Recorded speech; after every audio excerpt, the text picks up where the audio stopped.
Lush, and I'm here in the Hub Culture Pavilion in Davos. Delighted to be joined by Isabelle Allen. She's the Global Head of Markets at KPMG. Thanks very much for stopping by the pavilion. Now, the theme in Davos this year at the World Economic Forum is the new global context. How does that relate to you and your business at KPMG? Well, we find that the theme this year resonates very strongly with what we hear our clients talk about. If you think about it, for the last few years, since 2007, the world of our clients was dominated by the remnants of the economic crisis.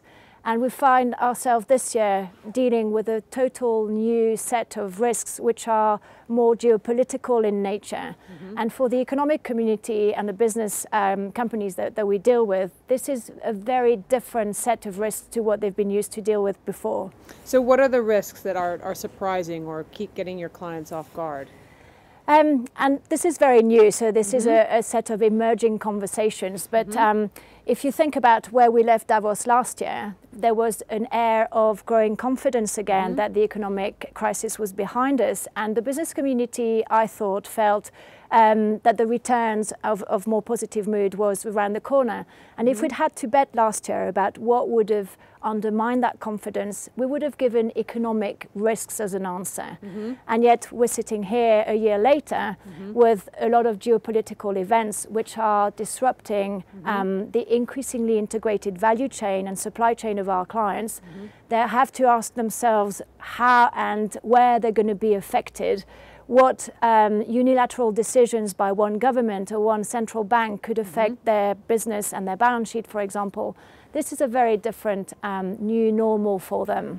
So it's been amazing. Just in the last few days, we've had some extraordinary moves by the Swiss central bank that I think caught everyone here at Davos by surprise. That you say that's true?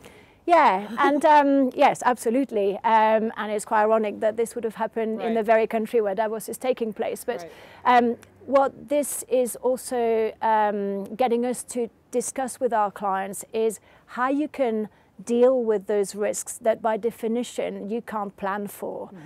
This is a very different equation to what companies have had to put in place as their modus operandi in the past. So what is your recommendation for a company to deal with the fall in the oil prices or these surprising moves in the currency markets? A number of things. So the first one is to clearly talk about it. We do think that a number of issues need to make it up to the board agenda in a way that maybe they haven't before. We believe that you can't take your agenda from previous years and just say in March we're going to talk about this and in September we're going to talk about that. You need to create the space for the unexpected. The other thing that we're advising our companies to do is don't take the word agility at a simplistic level. Agility doesn't mean that you can react when something happens to you. Being agile, having an agile supply chain, having agile systems, having agile processes goes way deeper in the organization. So just go back to your core business model, look at it in the context of this new normal and see what you need to fundamentally rethink. Isabelle, thank you so much for stopping by the Hub Culture Pavilion here in Davos, and I'm Edie Lush.